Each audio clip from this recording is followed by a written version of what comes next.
மயில் வந்து எங்க வீட்ல பாண்டியன் வீட்ல வந்து செம்ம சண்டை போடுறாங்க. அவங்களுக்குலாம் வந்து மனசாட்சிங்கிறதே இல்லையா? ஒரு மாசமா இருக்க பிள்ளைய பார்த்து, "நீங்க இப்படிதான் பேசுவீங்களா? இந்த மாதிரி தான் பிள்ளைய பெத்து வச்சீங்களா?" அப்படின்ற மாரி வந்து கண்டமேனிக்கு பேசுறாங்க. கோமதி வந்து கோமா, "என்ன தாண்டி நெனச்சிட்டு இருந்த? நேத்து நாங்க வந்து பேசுற வரைக்கும் அமைதியா நல்லா தானடி பேசிட்டு இருந்தோம். இப்ப ஏன்டி இப்படி வந்து சத்தம் போடுற?" அப்படின்னு சொல்லி சொல்றாங்க. "நீங்க முன்னாடி வந்துட்டு பின்னாடியே உங்க பையன அனுப்பி இப்படி கேளுங்கடா அப்படின்னு சொல்லி அனுப்பிட்டீங்களா? என்ன நெனச்சிட்டு இருக்கீங்க? நான் வந்து என் குழந்தைய யாருக்கும் தரமாட்டேன். இதுக்கு மேல என் குழந்தை விஷயத்துல வந்து யாராச்சும் உரிமை கொண்டாடுனீங்கன்னா, நான் மனுஷியாவே இருக்க மாட்டேன்" அப்படின்னு சொல்லி ரொம்ப திட்டுறாங்க.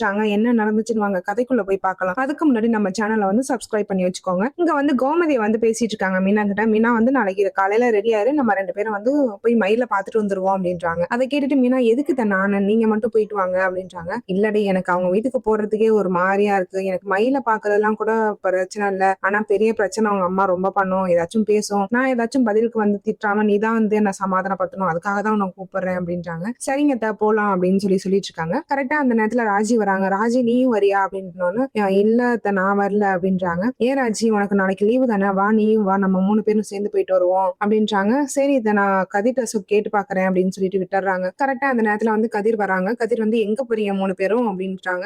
ஒண்ணும் இல்லடா, மயில போய் பாக்குறதுக்கு போறோம் அப்படின்னு. கதிர் வந்து கோமா, அவங்களுக்கு எல்லாம் வந்து கொஞ்சம் கூட இதுவே கிடையாதா, ரோசமே கிடையாதா, இப்ப எதுக்கு அவங்கள போய் பார்க்க போறீங்க, என்ன இப்ப பிரச்சனை பண்றதுக்காக வந்து போய் பார்க்க போறீங்களா, எதுக்கு தேவையில்லாத வேலை பண்ணிட்டு இருக்கீங்க அப்படின்னு வந்து கதிர் சண்டை போடுறாங்க. இல்லடா அது வந்து அப்படின்னு சொல்லும் போது, என்ன நீ இதெல்லாம் வந்து நீங்க சொல்ல மாட்டீங்களாங்க நீ அப்படின்னு சொல்லி வந்து மீனாவையும் கேட்கணும். இல்ல கதிர், அக்கா வந்து மாசமா இருக்காங்க, அதை கேட்டுட்டு தான் வந்து எல்லாரும் போய் பாக்குறதுக்காக போறோம் அப்படின்னு. என்ன சொல்றீங்க, மாசமா இருக்காங்களா, அண்ணி மாசமா இருக்காங்களா அப்படின்னு சொல்லி வந்து டக்குன்னு வந்து அண்ணி நான் வாயிலே வந்துருது. ஆமா கதிர, அவ வந்து மாசமா இருக்கா, எங்களுக்கே வந்து இன்னைக்குதான் விஷயம் தெரியும், மீனா இப்பதான் எங்கள்கிட்ட சொன்னா, அதனாலதான் வந்து அப்பா சொன்னாரு போய் நேர்ல போய் பாத்துட்டு வந்துட சொன்னாரு அப்படின்றாங்க. சரி அப்படின்னு சொன்னா, ராஜி நீயும் போறியா அப்படின்னு சொல்லி கேக்குறாங்க. ராஜி வந்துட்டு, இல்ல உன்கிட்ட பர்மிஷன் கேட்டுட்டு தான் போகணும், உன்கிட்ட வந்து கேட்கணும் அப்படின்னு தான் நினைச்சிட்டு இருந்தேன் அப்படின்றாங்க. உனக்கு போக விருப்பம் தான் நீ போ ராஜி, நான் எதுவும் சொல்லல, அம்மா கூட நீயும் போயிட்டு வந்துரு அப்படின்ற மாதிரி வந்து சொல்றாங்க. சரிடா அப்படின்னு சொல்லிட்டு விட்டுறாங்க. இங்க ரூம்க்கு வந்தோன்னா, சரி நீ எங்க போன, காலையிலேயே வந்து சாப்பிட கூட இல்லாம காஃபி கூட குடிக்காம அவ்வளவு அவசரமா ஓடனி அப்படின்னு சொல்லி கேக்குறாங்க. அது ஒண்ணும் இல்ல, என் கஸ்டமர் ஒருத்தர் திருச்சி வரைக்கும் போகணும்னு சொல்லியிருந்தாரு, அதான் போயிட்டு இவ்வளவு நேரம் ஆச்சு அப்படின்றாங்க. என்ன வேலை இல்ல அது இவ்வளவு நேரம் ஆகிருக்கு அப்படின்னு சொல்லி கேக்குறாங்க. இல்ல அவருக்கு வந்து ஃபேமிலி எல்லாம் தெரியாம ஒரு பிரச்சனை ஆயிடுச்சு அப்படின்றாங்க. என்னடா என்னாச்சுன்னு சொல்லு அப்படின்னு சொல்லும்போது, அவங்க மாமனாருக்கு நடந்தது எல்லாமே வந்து கஸ்டமர்னு சொல்லி வந்து ராஜிட்ட வந்து சொல்றாங்க. இது மாதிரி அவருக்கு வந்து இன்டர்னல் கேன்சர் இருக்கு, அவர் வந்து தனியாவே வந்து ஃபேமிலிக்கு எல்லாம் தெரியாம வந்து இவரு ட்ரீட்மெண்ட் எடுத்துட்டு இருக்காரு, அது விஷயமா வந்து என்ன கூட்டிட்டு போனாரு, பர்சனலா வந்து என்ன கூட்டிட்டு போனாரு, என் ஃபேமிலில இந்த விஷயத்த சொல்லாதன்னு வேற சொன்னாரு, எனக்கு என்ன பண்றதுன்னு தெரியல அப்படின்னு வந்து சொல்றாங்க. அதை கேட்டுட்டு ராஜ் வந்துட்டு, இல்ல கதிர் நீ செய்யறது வந்து தப்பு, அது மாதிரி வந்து பண்ணக்கூடாது, இப்பவே வந்து அவங்க ஃபேமிலிட்ட சொன்னாதான் பாசிட்டிவோ நெகட்டிவோ எதுவா இருந்தாலும் வந்து அவங்க ஃபேமிலி அதை ஏத்துக்க தயாராகணும்ல, அவங்களுக்கு ஒரு மனதைரியம் வரணும்ல, அவங்க எதுக்கா இருந்தாலும் ஒரு இடத்துல வந்து துணிச்சலா நிக்கணும்ல அப்படின்ற மாதிரி வந்து சொல்றாங்க. நானும் அதை தாண்டி சொன்னேன், ஆனா வந்து அவர் கேட்கவே இல்லை, என் ஃபேமிலிக்கு இதெல்லாம் தெரிஞ்சா வந்து ரொம்ப நொடிச்சு போயிடுவார், ரொம்ப வந்து எல்லாத்தையும் இழந்த மாதிரி ஃபீல் பண்ணுவாங்க, எல்லாமே வந்து ஒரு குழந்தை மாதிரி எனக்கு, அவங்க வந்து எனக்காக ஃபீல் பண்றதை வந்து என்னால பாத்துக்க முடியாது அப்படின்ற மாதிரி சொல்லிட்டாரு அப்படின்ற மாதிரி வந்து சொல்றாங்க. உடனே வந்துட்டு ராஜி வந்து சொல்றாங்க, இல்லடா நீ செய்யறது தப்பு, நீ எப்படியாவது வந்து ஏதாச்சும் ஒருத்தர்ட்டனாச்சும் இந்த விஷயத்த சொல்லி வச்சிரு, ஒருத்தர் வந்து அந்த வீட்டுல தைரியமா இருந்தா கூட மத்த பேரை வந்து அவங்க சமாளிச்சிருவாங்க, அப்படி யாராச்சும் ஒருத்தரை சூஸ் பண்ணி நீ சொல்லிடு அப்படின்ற மாதிரி வந்து சொல்றாங்க.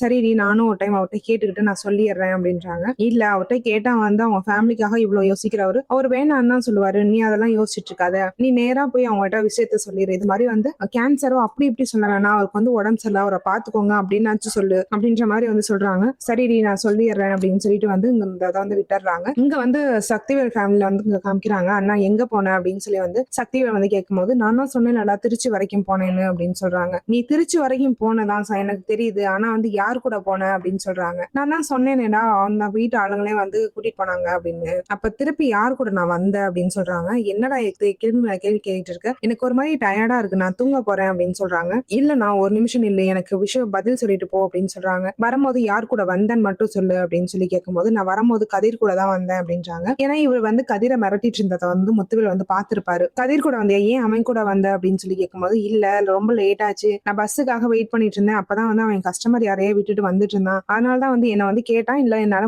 வேணான்னு சொன்னேன், பஸ்ஸும் எதுவும் கிடைக்கல, அதனாலதான் அவன் கூட வந்தேன் அப்படின்றாங்க. அதை கேட்டுட்டு வடிவு வந்துட்டு, அதான் சரி விடுங்க தம்பி, கார்ல தானே வந்திருக்காங்க, அவன் கூட தானே வந்திருக்காங்க, இதனால என்ன பிரச்சனை இருக்கு, அதெல்லாம் எதுவும் பிரச்சனை பண்ணாதீங்க, அவன் ஏற்கனவே வந்து டயர்டா இருக்காரு, நீங்க போய் ரெஸ்ட் எடுங்க அப்படின்ற மாதிரி வந்து சொல்லி அனுப்பி வச்சிடறாங்க. அனுப்பி வச்சுட்டு இங்க ரூம்குள்ள வர்றாங்க. ரூம்குள்ள வந்துட்டு, எதுக்குங்க அவன் கூட வந்தீங்க அப்படின்னு சொல்லி கேக்குறாங்க. அவன் எதுவும் பேசினானா, எதுவும் சண்டை போட்டீங்களா அப்படின்ற மாதிரி வந்து கேக்குறாங்க.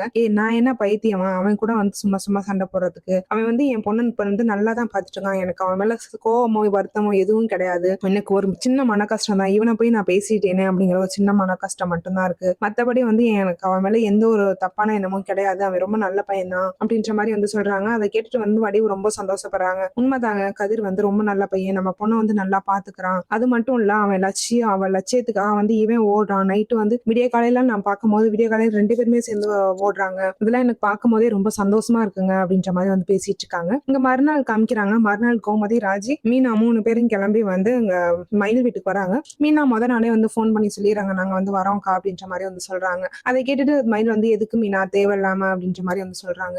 இல்லக்கா, இதனால வந்து எனக்கு ஒரு பிரச்சனையாக பார்த்துச்சு, அதனால தான் நான் சொல்லிட்டேன் அப்படின்றாங்க. சரி விடு, பாத்துக்கலாம் அப்படின்னு சொல்லிட்டு வந்து இங்க மயில வந்து வீட்டுக்கு வந்து பார்க்க வராங்க. அதை பார்த்துட்டு பாக்கியம் வந்து வாங்க வாங்க, இப்போ என் பொண்ணை அழைச்சிட்டு போறதுக்காக வந்தீங்களா அப்படின்ற மாதிரி வந்து கேட்கும்போது, இல்ல என் பேர குழந்தை எப்படி இருக்குன்னு பாத்துட்டு போறதுக்காக வந்தேன் அப்படின்ற மாதிரி வந்து கோமதி சொல்றாங்க. ஓ, என்ன சொன்னீங்க, உங்க பேர குழந்தையா? என்னங்க, இதுக்கும் உங்களுக்கும் தான் வந்து சம்பந்தம் இல்லைன்னு உங்க பிள்ளை சொன்னாரே அப்படின்னு சொல்லி வந்து பாக்கியம் கேக்குறாங்க. அதை கேட்டுட்டு கோமதி வந்து, நான் அதுக்காக வந்து அவனை சண்டை போட்டுட்டேன், அவன் பேசினது தப்புதான், நான் வந்து ரைட்டுன்னு சொல்லி அவனுக்கு சப்போர்ட் கேட்கறதுக்காக எல்லாம் வரல, என் குடும்ப வாரிசு சுமக்கிறவளை நான் பார்த்துட்டு போறதுக்காக தான் வந்து என்னை எதுவும் கேட்காதீங்க, நாங்க பார்த்துட்டு உடனே கிளம்பிடுவோம் அப்படின்ற மாதிரி வந்து சொல்றாங்க.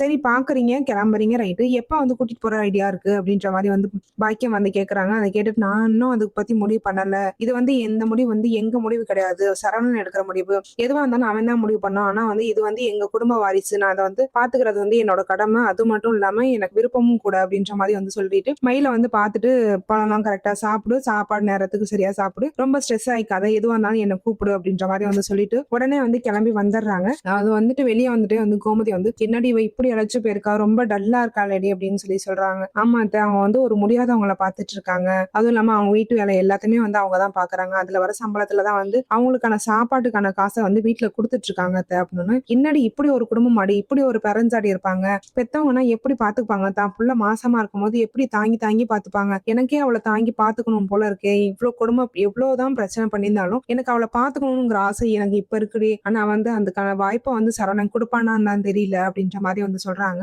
சரின்னு வந்து செந்தில் வந்து இங்க பேசிட்டு இருக்காங்க மீனா கிட்ட. என்னதான் சொல்றாரு அப்படின்னு சொன்னா, அவன் பேசுறதே எனக்கு எதுவும் சரியா படல, அவன் வந்து குழந்தை மட்டும்தான் வேணும், மீனா தங்கமேல் வேணான்ற மாதிரி பேசுறான் அப்படின்னு. என்னங்க விளையாண்டுட்டு இருக்காரு அவரு அப்படின்ற மாதிரி வந்து மீனா சண்டை போடுறாங்க. சரின்னு வந்து பாண்டியன் வந்து சரவணனை கூப்பிட்டு பேசுறாரு. என்னடா முடிவு பண்ணிருக்க அப்படின்னு சொல்லி கேட்கும்போது, நான் எதுவா இருந்தாலும் நான் அவள்கிட்ட பேசிட்டு முடிவு பண்ணிட்டு சொல்றேன்ப்பா அப்படின்ற மாதிரி வந்து சொல்றாங்க. சரிடா, போய் எதுவா இருந்தாலும் பேசி நேர்ல போய் பார்த்து பேசி நீ பேசினதுக்கு மன்னிப்பு கேட்டுட்டு வா அப்படின்ற மாதிரி வந்து சொல்லி அனுப்புறாங்க. உடனே வந்து சரவணன் வந்து மயிலுக்கு ஃபோன் பண்றாங்க, எங்க இருக்கீங்க அப்படின்னு சொல்லி கேட்கும்போது, நான் கோயில்ல இருக்கேன் அப்படின்னு சொல்லிட்டு வச்சிடறாங்க. இவரும் வந்து கோயிலுக்கு போறாங்க. போயிட்டு வந்து, நீ மாசமா இருக்கிறது எனக்கு சத்தியமா தெரியாது, தெரிஞ்சாலும் நான் அந்த மாதிரி ஒரு வார்த்தை பேசியிருக்க கூடாது, என்ன மன்னிச்சிரு அப்படின்றாங்க. அதை கேட்டுட்டு மயில் வந்து ஒண்ணுமே ரியாக்ட் பண்ணவே இல்லை. சரி பரவாயில்ல விடுங்க அப்படின்னு சொல்லிட்டு விட்டுறாங்க. நீ ஏதாச்சும் பேசுவே, ஏன் இப்படி எதுவுமே பேச மாட்டேங்கிற, எதுக்கு எதுவுமே பதில் சொல்ல மாட்டேங்கிற அப்படின்னு சொல்லும் போது, எல்லாத்தையும் நான் கடந்து வந்துட்டேன், இனிமே வந்து இந்த வாழ்க்கை எனக்கு வேணாம்னு நான் முடிவு பண்ணிட்டேன், உங்களுக்கு நான் இனிமே பாரமாவோ தொந்தரவாவோ இருக்க மாட்டேன், நான் உங்களுக்கு வந்து டைவர்ஸ் கொடுத்துட்றேன் அப்படின்ற மாதிரி வந்து மயில் டைரக்டாவே சொல்லிடுறாங்க. அதை கேட்டுட்டு சரண் வந்து ஷாக் ஆக்குறாங்க. என்ன நினைச்சிட்டு இருக்க, ஏதோ வந்து நானா இறங்கி வரவும் நீ ஓவரா பேசிட்டு இருக்கியா அப்படின்ற மாதிரி வந்து சரவணன் சண்டை போடுறாங்க. அதை கேட்டுட்டு மயில் வந்து ரொம்ப கோவப்படலாம் இல்லாம ரொம்ப சாந்தமாவே பேசுறாங்க. எனக்கு கோவமோ வருத்தமோ எதுவுமே உங்க மேல கிடையாது, என் மேலதான் எனக்கு வருத்தம், நான் இப்படி ஒரு குடும்பத்துல வந்து இவ்வளவு பொய் சொல்லி இப்படி உங்களெல்லாம் கஷ்டப்படுத்தேங்கிற வருத்தம் எனக்குள்ள இருந்துட்டு தான் இருக்கு, நான் அதுக்காக மன்னிப்பு வந்து டெய்லி உங்ககிட்ட எல்லாத்தையும் வந்து மனசார கேட்டுட்டு தான் இருக்கேன், என்ன மன்னிச்சாலும் பரவாயில்ல, மழுக்கினாலும் பரவாயில்ல, உங்களுக்கு நானுமே தொந்தரவா இருக்கவே கூடாதுங்கிற ஒரு முடிவை நான் எடுத்துட்டேன், நானுமே வந்து உங்க வீட்டுக்குள்ளேயோ உங்க வாழ்க்கைக்குள்ளேயோ வரமாட்டேன் அப்படின்ற மாதிரி வந்து சொல்லிடுறாங்க. நானும் அதை தான் சொல்ல வந்தேன், நீ வந்து இனிமே என் வாழ்க்கைக்குள்ள வராத அப்படின்ற மாதிரி வந்து சரவணன் சொல்லிடுறாரு. சரி நான் இனிமே வரமாட்டேன், நான் டைவர்ஸ் கொடுத்துறேன் அப்படின்றாங்க. ஆனா வந்து எனக்கு ஒரு விஷயம் மட்டும் சொல்லு அப்படின்ற மாதிரி சொல்றாங்க சரவணன்.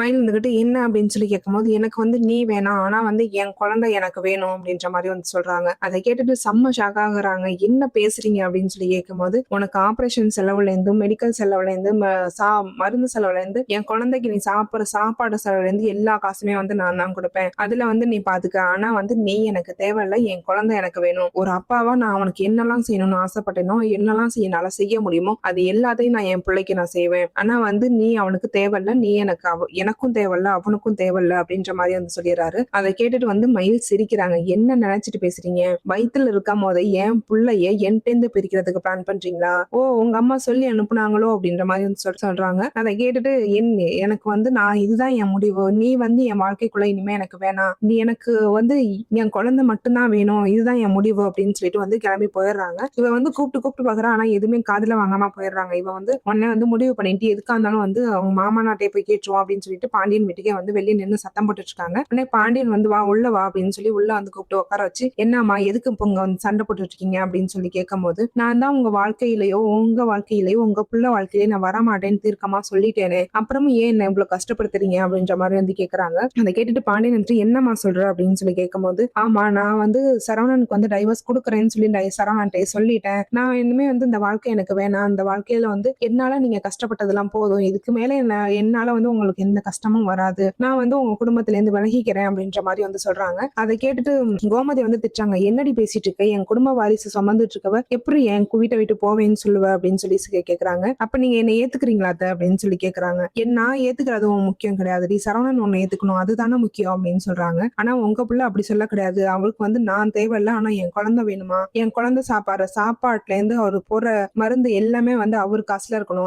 எனக்கு வந்து என் வாழ்க்கையில நீ வேணாம், குழந்தைய பெத்து கொடுத்துட்டு எங்களை விட்டுட்டு போன்னு சொல்றாரு, எப்படிதான் என்னால முடியும் அப்படின்ற மாதிரி வந்து சொல்றாங்க. இதை கேட்டுட்டு எல்லாருமே வந்து இவன் ஏன் தப்பு மேல தப்பு பண்ணிக்கிட்டே இருக்கான் அப்படின்ற மாதிரி வந்து ரொம்ப கோவப்படுறாங்க. அவருதான் சொன்னாரு இந்த குழந்தைக்கு வந்து நான் அப்பா கிடையாதுன்னு சொன்னாரு. இதே வார்த்தை வந்து நான் ஒருவேளை கொடுத்துட்டு போயிட்டாலும் அந்த குழந்தைய பார்த்து இந்த வார்த்தை கேட்க மாட்டாருன்னு என்ன நிச்சயம் இருக்கு? நான் வந்து என் குழந்தை எவ்வளவு கஷ்டப்பட்டாலும் நான் வளர்த்துக்கிறேன், அவருக்கு வந்து நான் கொடுக்க மாட்டேன், இதை சொல்லிருங்க, அதை சொல்லிட்டு போறதுக்கு தான் நான் வந்தேன் அப்படின்ற மாதிரி வந்து சொல்லிட்டு போறாங்க. கரெக்டா மீனா வராங்க. என்னாச்சுக்கா, ஏங்க அவ்வளவு பிரச்சனை அப்படின்ற மாதிரி கேட்கும்போது, ஏன் மீனா எனக்கு ஏன் இன்னும் கஷ்டத்துக்கு மேல கஷ்டம் கொடுத்துட்டே இருக்க? நான் இனிமே வந்து யார்ட்டையும் கெஞ்ச கூடாது, யார்ட்டையும் போய் நிக்க கூடாதுங்கிறதுக்காக தானே நீ யார்ட்டையும் சொல்லாதன்னு சொன்னேன். இப்ப சொன்னதுனால பாரு என் குழந்தைய பெத்து கொடுத்துட்டு போயிடணும்னு சொல்றாங்க அப்படின்னு. என்னக்கா சொல்றீங்க அப்படின்னு கேட்டோம்னா, ஆமா அப்படின்னு சொல்லிட்டு சொல்லிட்டே இருக்கும் போதே வந்து மயங்கி விழுந்துடுறாங்க. கோமதி தான் போய் தாங்கி பிடிக்கிறாங்க. என்னடி ஆச்சு அப்படின்னு சொல்லிட்டே இருக்கும்போது வந்து இப்போ இதுக்கு ஹாஸ்பிட்டல் போய் பாக்குறாங்க. அவங்க வந்து ரொம்ப வீக்கா இருக்காங்க, ரொம்ப ஒர்க் பண்றாங்க போல.